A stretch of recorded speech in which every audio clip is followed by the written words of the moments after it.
We couldn't have had a better introduction to a panel that could not be more distinguished. No one of these people needs an introduction. So, Eleanor, happy to have you all here. You have the floor, and thank you for being here.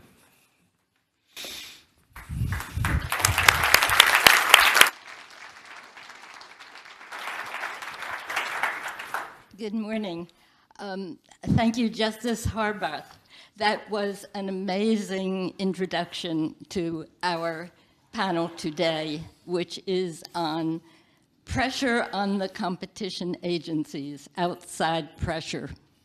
It is pressure on democracy and all of the democratic values that the justice articulated. It is really my honor, and thank you, President Monti, for giving us this opportunity, and thank you for the great conference of deep interest to every panel.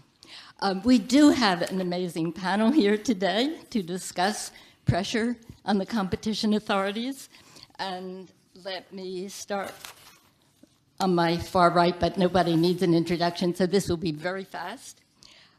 Professor Senator Mario Monti, welcome. Professor Monti has served as the Prime Minister of Italy. He had a great career as Commissioner of the European Commission, and part of that being in charge of competition. He has for many years been president of Bocconi University in Milan and is now president of the Bocconi Foundation, which has as its mandate independence of the university. To my right, Bill Kovacic, professor at George Washington University School of Law, director of the Competition Law Center, non-executive director at the UK Competition Authority, has been chair of the US Federal Trade Commission and advisor to so many countries. And to my left, Benoît Cœuré, who is president of the French Competition Authority and is chairman of the OECD Competition Committee and had many official positions with the French Treasury and the European Central Bank. So let us start out our journey into discussing pressures on the competition authorities. We are in a brave new era. I'm going to start with a quotation, and then I'm going to mention 5 categories of different kinds of pressures that are occurring in a different and maybe more severe way today than in the past. And then turn to the panel members as quickly as I can. So this is the quotation. Agency independence from political power is a key element of an effective competition regime. That is a quotation from the OECD background report in 2016 and drawing very heavily from the submission of the United States authorities. Now, Passé. Yes, right. Yes. All right. Here are my 5 categories of the kinds of pressures that we are either seeing newly or in a more distinct way today. The first, and it's not just pressures, it's design that puts the competition agency subsidiary to certain different views, values, or control. Number 1 is design itself. And we see this in agencies changing from being independent agencies to being under the aegis of ministries. A recent example is Mexico, And you will see, I'm not claiming this is illegitimate. There are certain of these points I will mention that the legitimacy is perfectly up for discussion, and it might be a question of wisdom. But as you go down the list, maybe it is not even a question of wisdom. All right, number 2 is the executive has priorities and wants to interfere to make its priorities known.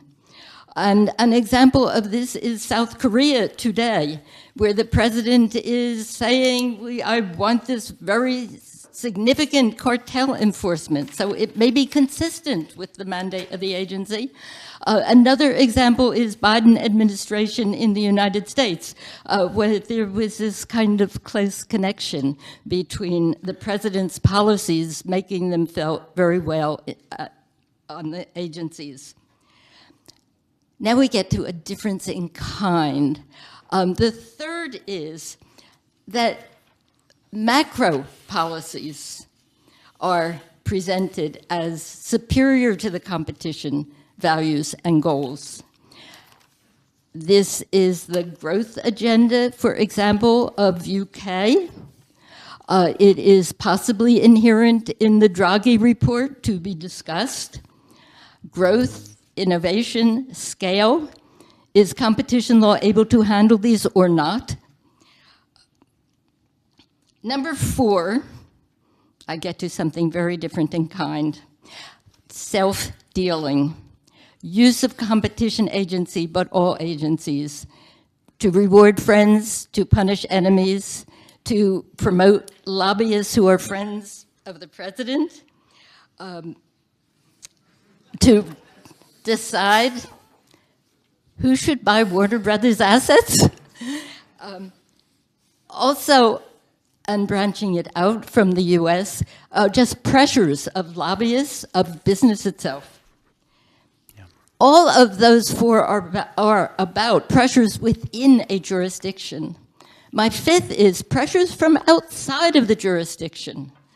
This is a new phenomenon, such as, if you apply your DMA against my firms, I will put tariffs on you. Just an example. So these are different kinds of... This is stacked, Eleanor. Yeah, okay, so, right, it's stacked. I want to hear your views on... I want to hear all of the panelists' views. And this is what we're going to do. I am going to give each of them a chance to simply give your perspectives on this problem as it is new or in new dimensions today. How do you see the problem, the most serious parts of it? And we can come to later, so many parts of this discussion, we can come to later what to do about it. So I'm going to give each panelist about 6 minutes, and then we're going to have a panel discussion. But then I do hope to take questions from the audience, and I hope there are microphones around. Is that correct, that there are microphones around? Yeah. Does he say? There's a guy in the back. Yeah. All right. And then we sum up.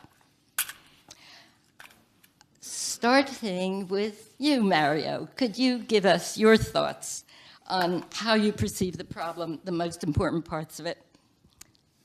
Thank you very much. I wish first to thank warmly President Monti and the Bundeskartellamt for this invitation. And I would like to pay tribute to the Bundeskartellamt, which was the first competition authority in any European country to be set up, January 1st, 1958, on the same day that the European Commission was set up in Brussels, including some little competition policy competences. I have the vivid memory of the key role that the Bundeskartellamt played when, between 2001 and 2003, we really built the architecture of shared governance through networks in competition policy, within Europe through the ECN, the European Competition Network, and across the world with the ICN, to which our American colleagues gave a fundamental contribution as well. I would like to follow for a moment the invitation that the President of the Federal Constitutional Court gave us to show our commitment, whatever we do, to the rule of law and democracy. Because we have to help shape the public opinion. In a related area where independence matters a lot, central banks, I remember President Helmut Schlesinger of the Bundesbank many, many years ago, explaining that the real strength and independence of the Deutsche Bundesbank vis-à-vis the legislative and the executive was the public opinion, which hated inflation and which had an enormous trust in the activity of the Bundesbank. So at this particular juncture, I think it is useful paying the tribute to the Bundeskartellamt to remember why in Germany we had first the two institutions protected by independence to guarantee the fabric of a competitive market economy and a liberal order, the Bundeskartellamt and the Deutsche Bundesbank. Now it is important these days to remind ourselves that it was not Germany or Europe which constructed this. It was the United States of America, which pushed through the occupation of Germany by America after World War II, which pushed Germany to build within its body institutions that would make it much less likely the repetition of both the hyperinflation, which had brought, among other factors, to Nazism and the war, and of the mega trusts, especially in the coal and steel industry, which had made for a, can I say, a supply side pressure for the war. And present-day American leaders should not be so surprised if Germany and Europe have been good pupils. And through the fantastic post-war economic success of Germany, all the rest of us in the EU, not through German pressure on us, but through demand pull from all of us, have wanted to have an independent competition policy at the Commission and then an independent central bank in Frankfurt. So I think it is with the awareness that we are not running today against the will of our greatest historical ally, the United States of America, if we take the teachings of their tradition and authorities very, very seriously. And allow me in conclusion, because this has much to do with independence, I thought whether there aren't certain parallelism between dominance and abuse of dominance in the economic and competition area on one side, and in the political sphere on the other side. I believe there are, almost word by word.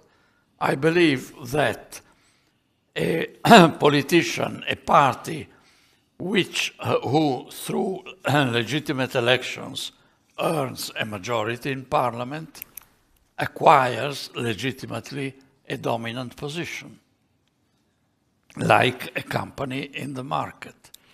What a democratic, as opposed to an authoritarian setup, prevents that politician to do is simply to abuse of the legitimately acquired power, hence the role of the independent judiciary, the independent competition authority, etc., etc.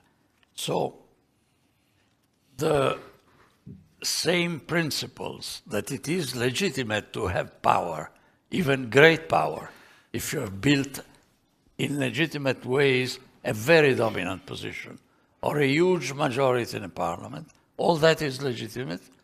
But I would say that the more power there is legitimately conquered, the more it is important that abuse is prevented, hence the importance of other powers, judiciary in the first place, but also independent authorities. And I think it's a one-rooted fight that incomes on us, of which the different agencies are ramifications. Thank you. That actually was a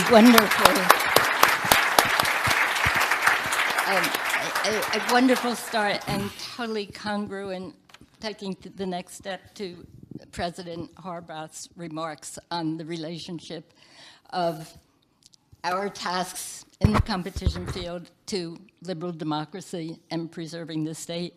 And I like your abuse of dominance analogy. I'm going to turn to Benoît now to say top of your mind on the issue. Thanks. Thank you very much, Eleanor, and I would first like to thank very warmly Andreas and Konrad and all Bundeskartellamt colleagues for organizing this conference, which is really the best competition conference in Europe, and for having me here today to discuss independence, which is a topic which is very dear to my heart, having been the president of a competition authority for 4 years, but before that having sat on the board of the European Central Bank for 8 years. So I can tell you a number of stories about independence. And that's where I would like to start it, maybe to draw a few lessons on how competition authorities and central banks can look alike, but also how they can differ, which has important consequences for what we have to do to protect our independence. There is this wonderful quote by Wim Duisenberg, which many of you, the first president of the ECB, which many of you know, which of course applies to central banks, but which could be, which resonates also for competition authorities. And I quote it in German because that's how Duisenberg put it. Mit der Bundesbank ist es wie die Schlagsahne. Je mehr sie schlägt, desto fester wird sie. So the Bundesbank is like whipped cream. The more you hit it, the hardest it gets. And that's a quote I like a lot. And I think it can apply to us also in our daily relationships with political authorities, all the same. Now, I think there are good, economic theory has done a good job highlighting some of the reasons why some institutions should be independent or not. And you've got wonderful papers by Eric Maskin and Jean Tirole, for instance, or Alberto Alesina and Guido Tabellini with the same conclusions, basically, which is that you need independent institutions when the matter is very technical, because you have to delegate the technicality of it. That's not something that members of parliament can handle themselves because it's too technical. Of course, they've got to trust you, which is the whole accountability discussion, but they have to delegate. Also, when the distributional consequences are not too large, because when policies have distributional consequences across society, across the economy, then you need a political discussion. So you've got to make sure that these kind of distributional consequences are not too big. And also, very importantly, when your mandate, your remit can be defined in a relatively narrow way, because you want to be accountable on how you've delivered on your mandate, and that you need ideally numbers, or at least you need goalposts, object criteria, so that the parliament and the public can assess your performance. But for that, you need a narrow mandate. That's common to central banks and to competition authorities, but there are important differences. First, the competition authorities basically do a micro job, while central banks do a macro job. That's a big difference. The main reason why central banks are independent is that we want to avoid fiscal dominance. No, we want to avoid monetary policy to be secondary to fiscal policy. That, of course, does not apply to competition authorities. In the case of competition authorities, the main risk is more about vested interests and capture by private interest, which is also a risk, but it's different, and maybe it calls for different safeguards. And also a big difference is that we don't have a quantitative target. I mean, the ECB can very easily be judged by any of you on its inflation performance. Is inflation far away from 2%? And then you can spend hours discussing why it is far away from 2%, and there can be good reasons for it, blah, blah, blah. But still, you have a good starting point for that discussion. It's a quantitative target. We don't have that. And if you ask all competition enforcers in this room what is their definition of, a competitive market, there will be as many answers as enforcers in the room. And we've seen all the discussion on, the consumer welfare standard in the US, and we have our own discussions in Europe. So it's more difficult to assess the quality of our performance because there is no single target, there is no single benchmark, and that makes it more difficult. And finally, the legal framework in Europe is very different. Monetary policy has its own life in the treaty. It's a separate part of the treaty. The independence of the ECB is enshrined in the treaty itself, while as far as competition is concerned, of course, competition is in the treaty. It's Article 101 and 102, but it's in a way on the same level as other policies. And so we can have discussions on proportionality when it comes to, for instance, competition policy versus privacy. And we do have these discussions because they are both treaty objectives. And an important part of competition policy is not even in the treaty, and that's merger control. And it's in our regulation. And that has been reminded to us by the European Court of Justice in their Tower Cast decision, that merger reviews are only in a regulation and they're not in the treaty. So there are differences here. But still, I think there are common safeguards that are important today to protect our independence. And I would like to list a few of them before I close. First, and that relates also to what Mario has just said, legitimacy, building legitimacy directly with the public, explaining what we are doing, explaining why it's important, in plain English or plain German or plain French. And I often have the feeling that we are not doing it well enough to explain in simple words why competition is important. And when you see some comments by politicians, you can see that you haven't done a good job explaining why competition is important, particularly in France and in Germany, I have to say. So building legitimacy, explaining what we are doing, making our case.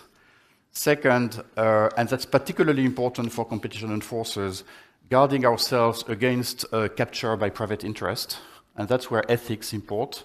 That's where our ethics codes are very important. That's why we have to be very, very careful to disclose any interest in our conferences. We've been doing that in OECD meetings, importantly. And sometimes I have the sense that there is this, this circus of competition conferences in Europe with something that could become a cozy relationship between enforcers, consultants, and lawyers and law firms. And we've got to be very, very careful about that because that is something that corrupts our independence and the perception of our independence, which is as important. And finally, and that will be my last point because there is plenty we can discuss later.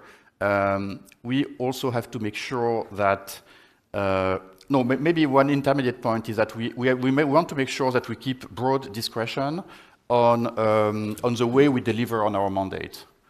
that we are not too much constrained on the way we deliver on our mandate. Our mandate is set by parliaments. That's normal. That's democracy. It's written in law. But the way we deliver on the mandate has to be flexible because the world around us is changing very fast. And I had that experience at the ECB when we had to decide on, large-scale asset purchases, and lots of people in the public would say, well, okay, that's not what a central bank should do. And this went all the way to the European Court of Justice. That was the Gauweiler decision in 2015. And the European Court of Justice said the ECB needs to have broad discretion on the way it implements its mandate, including through large-scale asset purchases. And you can draw a parallel to competition policy. You've got to be able to use new tools to do things in a different way, of course under the control of courts, but you need to be able to adapt to new realities, particularly when it comes to digital and to new markets that emerge in our economies, and and they are emerging faster and faster. And finally, I think you've got to be very careful not to overstep out of your mandate. I would say you need to resist the temptation of hubris as an independent bureaucrat, and there can be a temptation to use your tools and your independence to solve any question that society will put to you. And that's something that has to be resisted, because there are lots of things you can't do. There are things you can do, and then you must do them, but there are things you can't do. And this has two consequences. First, domestically, and Eleanor, you mentioned the Draghi report. There is an evolving discussion on how to bring competitiveness back to Europe, how to achieve scale, how to scale up our companies, how to complete the single market, how to innovate better, and so on and so forth. There is a lot that competition can do, but competition cannot do everything for two reasons. Because first, in some cases, there can be trade-offs. So you can be faced with a big merger which could possibly deliver benefits in terms of innovation and investment, but will also increase prices. What do you do? I would prefer that choice to be made by politicians. If someone has to go on French TV or German TV to explain that, these two companies are going to merge, they're going to free capital to invest, but that's going to be paid by consumers. Well, if the minister wants to go on TV and explain that to French people, it's fine. It is their job to manage trade-offs. They've been elected. That's what politicians do, managing trade-offs, making choices. I have no legitimacy to go on French TV and explain to people, look, you're going to pay more, but that's for a good cause. So you have to be clear on what competition policy can achieve, what can be within our instruments, and what is outside of it, and that applies to lots of the dimensions of the Draghi report, and maybe the other dimension is international, and I'm sure you want us to address that later, Eleanor. When it comes to international relations, if you make competition enforcement secondary to foreign policy or to trade policy, you put competition enforcers in a very difficult place, because you will hold us accountable for outcomes we can't achieve. And you will ask us to manage trade-offs that we can't manage, because that will be between, say, competition enforcement and national security. I have no mandate to manage that, so that has to be done somewhere else. And the conclusion here is that you've got to keep competition enforcement out of international politics as much as you can. And I stop here. So thank you so much, Benoît.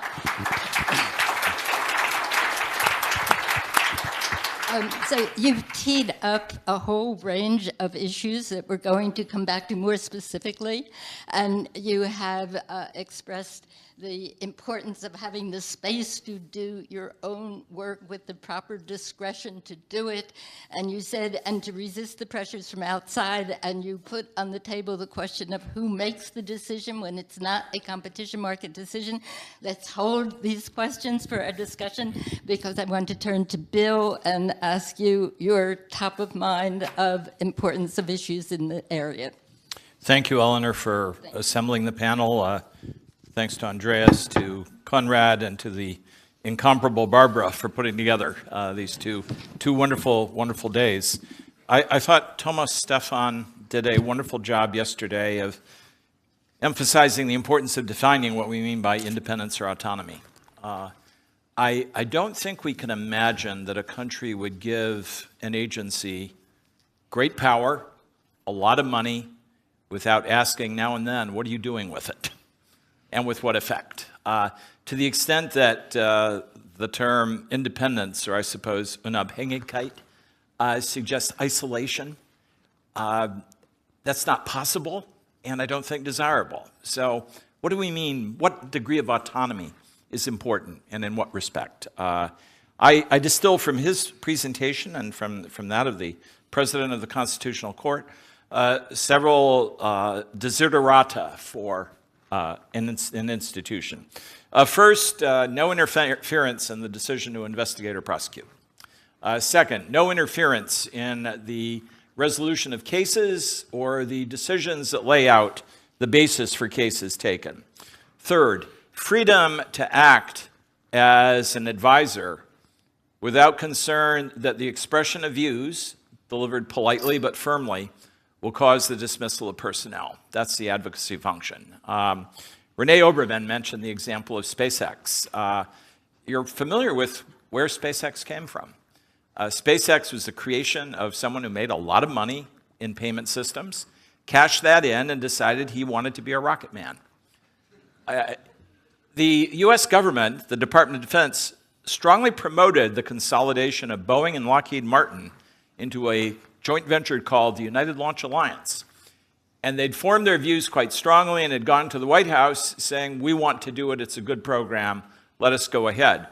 The FTC reviewed that transaction. Now, we knew that if we went to court, we would be steamrollered by the administration, where seated at the defendant's table would be the Department of Defense, the CIA, and the National Reconnaissance Office. And who's the judge going to believe? The national security specialists from the Federal Trade Commission or the DOD. That wasn't going to be a fair fight. We knew we'd lost that. But we did spend a lot of time talking to the purchasing officials in those agencies and in NASA and posed the simple competition policy question. What are you going to do when the United Launch Alliance no longer loves you so much? And when you say, do better, they look back at you and say, what are you going to do about it? Don't you want an alternative, a fallback to make this market contestable? And our strong advocacy was, you want to give the SpaceX initiative some research and development money, and you want to promise that if they can put a payload in the right place in orbit, you'll give them launches.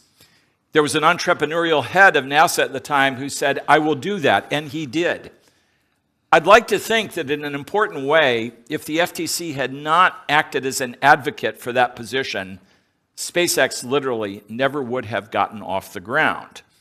Now, suppose that the Department of Justice had been handling the matter, and the White House has said, you will stand down and not raise these questions. We formulated a consensus. You will not raise the question of what happens if you have a dominant supplier and no alternative. And you will be silent. And suppose they had been. Suppose the FTC had been silenced as well. That would have been a terrible development in the evolution of launch vehicle sector practices and in the entire national security framework. And René yesterday told you what SpaceX has done. To give you a spoiler, it's turned out pretty well for them.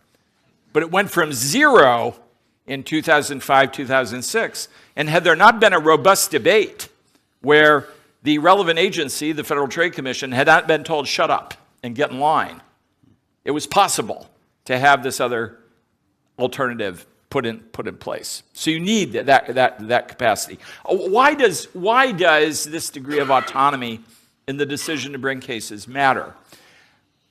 When you go to court to defend a policy in my jurisdiction, the question the agency often confronts is, why should I trust you?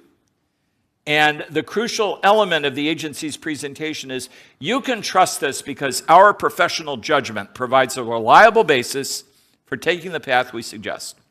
We are not proposing that we are always right. We are more likely to be right than you are, Your Honor. And that is the basis for the discretion that we should be given here. That's the basis for the deference. So you're essentially telling the court, trust us because we bring together the full body of our experience, our professional judgment, our research. We bring that all to bear on this case, and that's why you can trust us in this merger and this abusive dominance matter. What happens if the court perceives that the basis for your decision to prosecute is not your professional judgment, but it is gun-at-the-head pressure from some other place? It can be from a legislator or from the executive. It can be from a company, a competitor. If that happens, my experience is courts do not defer on the basis of gun-to-the-head extortion. They respond badly to that, and you lose. You lose the benefit of the doubt. So if you're going to have credibility in the courtroom, you desperately need to fight at any price to preserve this core of autonomy with respect to your decision to use power to do things that, in a general sense, hurt. Unless the courts themselves are subjected to huge pressures. Whether the courts are independent themselves is a deeper philosophical question that we can explore as well. And we can explore it in many countries, I'd suggest. I'd say a further thing to consider, and we mentioned this already, that is why care, is the matter of legitimacy before the public, before legislators. At every moment, an authority is seeking to build what we could call civic trust. And if in the United Kingdom you watch Marcus Bokering thrown off the top of the building, if you see Rebecca Kelly-Slaughter, Alvaro Bedoya fired at the Federal Trade Commission, individual citizens might not be able to perceive in a deep technical way what that means. I'll just say that's a bad look for the regularity of public administration. And it feeds back badly onto the idea that these technicians, these well-prepared individuals, are worthy of our trust because the political bargain made that we will tolerate certain industrial structures because these officials are going to be on the job to see that they serve important social ends. If you lose that civic trust, the bargain dissolves. And if the bargain dissolves, you're in a very bad place for the organization and operation of your economy. Thank you. So you have wonderfully, yes,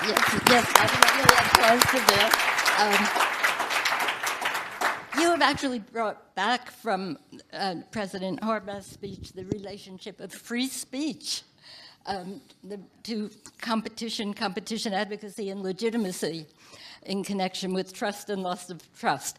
Time is running. I promised the audience that we would take your questions. Let me say this before we do, but I'm going to take them in 1 minute, and we're going to take questions successively and then have the panel do summary remarks, because we're getting to that point soon, answering what questions you like. Okay, before we take the questions, I think there are two separate, among other big issues on the table. And one is the extent to which agencies have been put under pressure by those who say competition law is standing in the way, or might be standing in the way, with higher national goals on the one hand. And on the second prong, it is the, I think we can clearly say, illegitimate interventions for private power, punishment and reward, undue pressure. And I hope that when you all respond in your last interventions, you might make those, bring up some of those issues. The issue you brought up, Benoît, about who decides when there is a non-competition issue that government and government policy thinks should be taken into account. How open should the competition agency be to hear and respond? That's one big point. And the other big point is how to resist. You have said, fight for your life. When you see the clearly illegitimate interventions, how do you do it? How should we do it? And President Horvath also said something very similar, you fight. Questions. Will the person with the microphone come around to take the questions, and I'm asking my panelists to listen carefully and take them into account as you do your closings.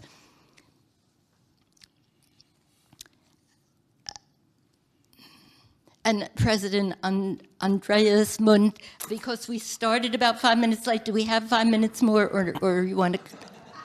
Or not? What is fairness? Okay. Okay. Of course, you have 50 more minutes.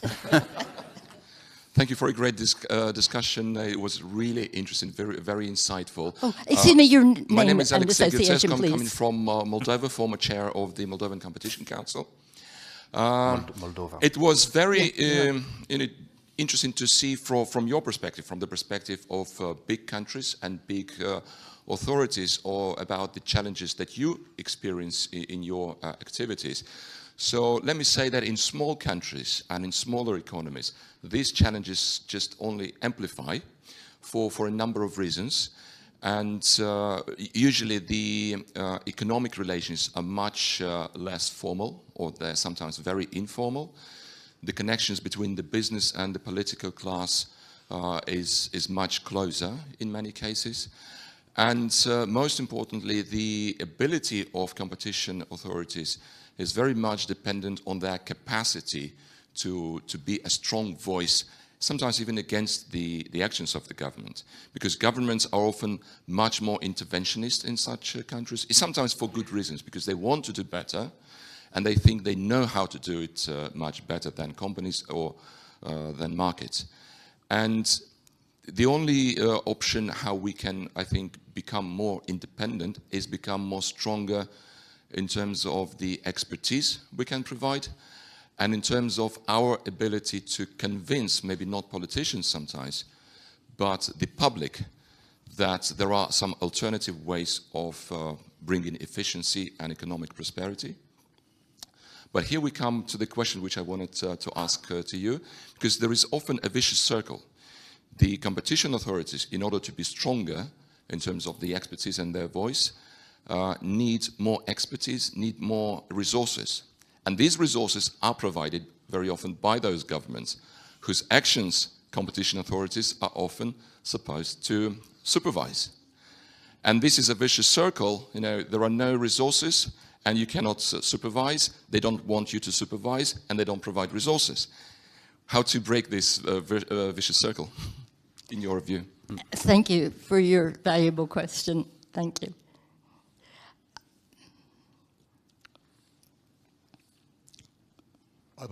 Albrecht Barth, let me be very short. A narrow mandate required under national law. The Commission has a broader mandate. So is it correct that the Commission in Brussels can take more other policy considerations into account and therefore have a broader policy and follow, for instance, suggestions by the Draghi report? Thank you. Also, excellent question. And one more at most, I think. Peter Freeman. I used to be chairman of a competition commission somewhere outside Europe. Can I just make one suggestion on the question of clarity, simplicity, and communicating with our stakeholders? It was put to me by my press department that you should be able to explain on the morning radio show in not more than 10 seconds what your recent decision is. And if you can't do that, it's a bad decision. You shouldn't be where you are. Thank you. Thank you for those three wonderful interventions. Decisions Really taken by the appreciate. Competition Commission. We're going to go into a round of final comments and hopefully answering and taking into account the questions and thoughts from the audience.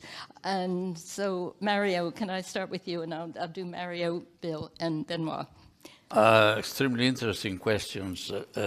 Small countries, which normally imply tighter relationship of mutual knowledge and I wouldn't say complicity, but perhaps.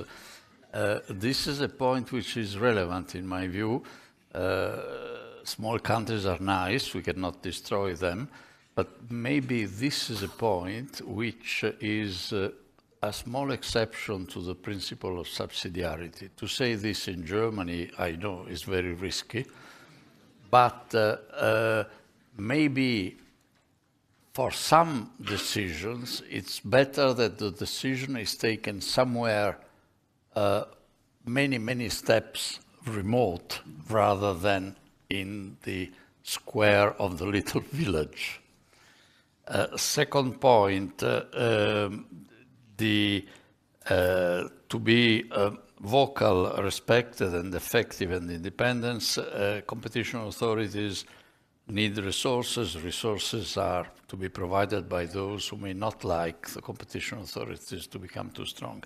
This is one reason, I believe, why we all had in mind, Bill was a great architect of the ICN, among other things. We believe that some collusion among competition authorities worldwide could be good, because if you are an emerging jurisdiction in a remote place of the world, probably your government can physically eat you if they want. But if you are part of an international competition work, I think indirectly each competition authority gains in respect and credibility relative to their local governments. So I don't have the experience of what happened in the meantime, but maybe this helped a bit. Finally, on the Draghi report, I think 98% of the recommendations are excellent. I'm not sure that 98% of the recommendations will be implemented. Maybe only the 2%, the 2 remaining percent will be implemented. But if I can be, the dominant thinking behind it is really one of large industry, I think, particularly in 2 large, dominant upon a time, especially when there were more united than today countries, France and Germany. And there are recommendations that some of them are excellent, others, when they deal with competition, seem to forget completely the role that competition policy has had in bringing to life and then develop many countries. And finally, I think Europe is the continent where too much money is thrown anti-Schumpeterianly to dying things. Not enough money is devoted to possibly brilliant new startups. Thank you. Yeah, Alexei, what a dilemma. How can you be independent if you have to beg for money every year? That's not independence as I understand it. So what do you do in order to get the budget you need? I think Mario's pointed to a good path. One of the greatest contributions of the international networks has been to demonstrate how the expenditures for competition law yield dramatic economic benefits for jurisdictions. And the OECD, I think, is doing the best work in this area to provide the vivid case studies that say, here's an example, and wouldn't you like your country to have growth like this one, and to have these kinds of benefits? Think about that. I think having those powerful examples is a good way to make the argument. Now, governments can say, no, we don't want it. We'd rather leave the banknotes on the sidewalk. But it's nice to let them know how tall a stack of banknotes it is. And I think the OECD has done a wonderful, wonderful job on that. I think that you can say that there's a theorem that as an agency's power expands, as the number of goals it is expected to execute grows, as the policy domains it is expected to oversee increase, inevitably there will be greater pressures for political intervention. There's no doubt about it. And I agree with Benoît completely that as you tell the agency, here are 10 variables you're going to solve for, I want a legislator to tell me how to do that. I don't want to have that choice. So as you expand the range of things the agency is expected to do, you're inevitably going to increase political pressure, and you have to take that into account in deciding how to shape your program, which puts a major spotlight on the essential step of having a good strategic planning program. And here again, OECD's been instrumental in building a program called CALIP in the summers in connection with CRESS that seeks to give agencies better capacity to formulate strategy and carry it out, and to consider political risk, among other things, in doing things. On Peter's point, Peter's absolutely right, that you've got to be able to lay out the rationale for what you're doing in 10 words or less for the journalist. You'll notice if you talk to journalists, if you talk for more than 10 words, they become stricken with the deadly disease and basically say, I'll die in your very presence if you don't stop talking. And it's not enough to say, oh my goodness, it's so complex and only the smartest people on earth can understand that. Nobody has sympathy for that. So it really does, as a good discipline, it forces us to think, what's the point of this? And what are we trying to do? And really good agency today have great comms departments that can assist in doing that. I just mentioned one other thing. You can do all of this perfectly right and still get crushed. That is, there's no inevitability that's a happy end of the story. And I go back to Mario's comment before to me, which was, what do you do when the head of state calls out your Supreme Court and refers to them as fools and lapdogs, suggests that they act at the behest of foreign governments and that their family should be ashamed of them? This is the highest court in your country. There comes a point where you can play the match perfectly, and the humbling thing is you can still lose. How do you push back? I think, again, you do your best to summon all the historical examples you can to say that these are the kinds of practices, the formal laws, and yes, the norms that Ariel was talking about yesterday, the norms that guide you in the direction of better practices. And here's what you get if you follow them, and here's where you go if you don't have them. And you choose which path you want. And yes, a country may choose to go into the abyss. There's no way to stop that. But what you want to do is to say, this is what you're giving up if you're going to do that. But some countries, by choosing, can send many other countries into the abyss. Mario, you're welcome. Benoît. Yeah, so I guess I can't answer all questions. You won't allow me that, so let me sum up. You have 3 minutes to. I've got 3 minutes. So, communication is of the essence. It's a matter of legitimacy, and it's not only communication, by the way. It's also enforcement priorities. So, for instance, while the competition community might be focused on digital cases and shiny new cases, I mean, it's very important for us that we keep enforcing bid rigging in public procurements and chasing, detecting and punishing bid rigging in public procurements, because that's something that every citizen can relate to, and it's public money. So it seems also important for our legitimacy that we have the right priorities that citizens can relate to. And then communication is, of course, important, but we do communicate on social networks. So when you've got to explain a decision in 140 signs, I mean, that helps you to be focused. For smaller countries, I think it's a very important point. I think life is easier in a large country than in a small country when it comes to independence. And I've seen that at the ECB. During the Eurozone crisis, when governors in smaller countries had to take difficult decisions on resolving banks, for instance, and they were under very, very heavy political pressure and even harassment at home. But the good thing here is that in the European system, we stand united as a family. We stand for each other, and the Commission is here to back each and every of us. And at the global level, we don't have that, but the OECD and the ICN can also play a useful role. Financial independence is important. We're not yet there. I think that deserves further consideration, maybe in the next, in the ECN++ directive, whenever it comes. You cannot be fully independent if the Ministry of Economy decides on your budget, really. And that's a big difference, again, between competition authorities and central banks. I mean, seniorage is inherent to monetary policy, so central banks make money by definition. Of course, we levy fines, but that's different. We're not going to use that. And we probably need better safeguards in terms of our financial independence. But I would like to maybe to end, again, going back to the Draghi report.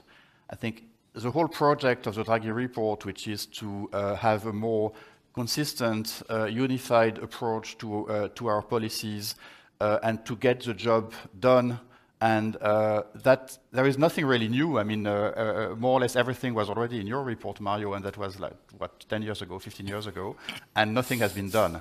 So it's maybe the last chance to do it. It will entail risks for our independence, and we have to be mindful of it and to find the right safeguards, because inevitably competition authorities will be asked to or will be expected to internalize some outcomes which really they can't do much about. And we've got to be mindful of it and to prepare for it and to find the right safeguards. But it's a risk worth taking, because as the president of the Bundesverfassungsgericht has told us earlier this morning, if we don't bring prosperity back to this continent, the rule of law will not survive anyway. So our best protection is to bring prosperity, growth, competitiveness, innovation back to this continent, and we can be a very important part of it. So it's a risk that we should take. Thank you. Eleanor. 1 minute for Mario, and then 2 for me, and then we say thank you. 1 for you and 2 for me. All right. Yes, it's not fair. Life isn't fair. As you may have noticed, many of these reports commissioned by the Commission or other European institutions are done by former Italian prime ministers. The good news is that Italy is becoming politically more stable. The drawback is that there will be a less rich flow of former Italian prime ministers. Okay. Thank you. I would just say a word in closing and in thanking. What I want to highlight is that competition law is under serious pressure, and not just by legitimate issues, by illegitimate issues. When it is on the illegitimate side, and this I think President Justice Harbath was talking about too, and Bill said this too, you fight back. I'm not sure how you fight back, but we have to fight back. On the legitimate side, you have spanned the area which should be, the discussion should be continued. I mean, for example, the macro goals being superior possibly to competition goals. This should be talked out, I think, in the ICN, of which Andreas Munt has provided us so much continuity and background. As both of those issues, there are 2 different issues, both of them should be surfaced in the ICN. Let me remark in my last minute, you, President Munt, and the 3 panelists here have done more than almost anybody else. I mean, there are a few more, and a few more in the audience, but more than anyone else with the few more, to preserve integrity of the competition process, due process, honesty, straightforwardness without spin. This is essential to keeping the competition up and to keeping the competition honest and even to getting your more robust economy by letting competition and the market make decisions instead of an autocrat. So I wanted to thank you, President Munt. I certainly want to thank each of our really wonderful panelists. Thank you so much. Eleanor. Thank you.